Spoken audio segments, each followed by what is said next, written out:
Uhay gozaimasu mga kamangs, araw nga ngayon ng Sabado. Anong bilis lang ng araw kapag may trabaho ay yasumi na naman si kamangs. Maaga nga akong gumising kasi pupunta ako ng park, magpapapawis, magpapaaraw na rin hanggang hindi kami masyado naaarawan dito. Aalis ng umaga tapos uuwi na ng hapon, wala ng araw ay mamumuti. Mag-aalas 5 pa nga lang ng umaga nung dumating ako sa park, kaya tingnan nyo naman walang katao-tao, napaaga ata ang aking dayo. Kaya nga pala sinabi kong papawis lang ay hindi naman ako marunong mag-basketball, arila ang gusto kong papawis at madali akong pawisan hanggang hinabol ko na ng hinabol ang bola pag supply. Ay tingnan nyo naman ang aking mga tirada, laging kalampag ng kalampag, ang board at ring ay dun lang lagi natama ang aking bulay. Tumira nga ako dyan ng tumira, sabi nga ay try and try hanggang makuha ang tamang pulso, parang pagtatanim lang yan, napapag-aralan. Ilang minuto pa nga lang ako dyan, ako'y pawis na hanggang humabol na ng humabol sa bula. Mahirap din ang walang kasama, walang tagapulot ng bula kapag ringless ang tira. Ako nga'y hapuna ay hindi naman pumasok ang lintik na bula na yan, ako'y iyamot na, kaya naman nilapitan ko, tiningnan ko kung may butas ga ang ring, ano kayang problema, mayroon naman eh. At nung nalaman ko nga na may butas pala yung ring, sunod-sunod na nga ako nakapagpapasok diyan, yung pala'y kailangan muna isusukatin. Kung alam ko na ganun pala, pagdating ko pala ay tiningnan ko na yung pala'y susukatin ko muna ang bula sa ring bago makapagpapasok. Ay tingnan nyo naman mga kamangs, ang aking mga tirada, tunay na sagak ng sagak lagi sa ring. Pero may cut ang video ay hindi ko na ipapakita yung mga sablay ko at ako'y napahiya na sa inyo nung una. Anong hirap din pala maglaro na ring garning basketball,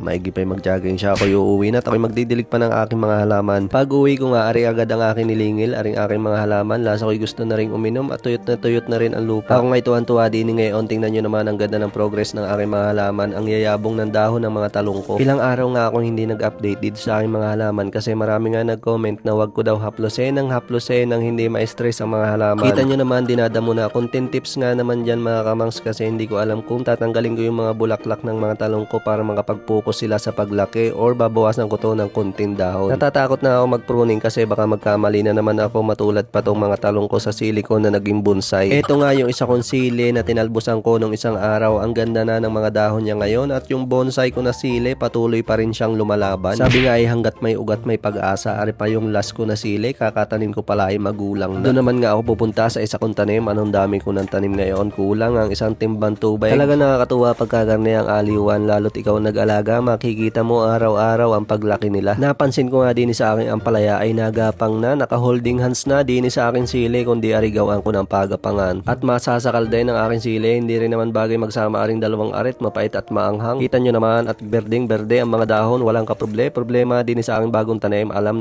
ko na ang diskarte. Sabi nga ay bitsin is daki, pero ari hindi masyadong malasa kapag namunga, bitsin lang ang aking napasahog, hindi katulad nung isa kong tanim, talagang complete ricado. Ang diskarte ko nga dito mga kamangs, ako lang din nakaisip, hindi ko alam kung ari tama. Ang ginagawa ko nga sa palibot lang ng mga halaman ko, ini-spray ko aring pantanggal ng uod kasi nga takot na masunog yung mga dahon ng mga halaman ko. So ayun lang guys, maraming salamat sa mga comment nyo sa mga halaman ko. Mukhang makakaani na talaga tayo ngayon, hindi na AI.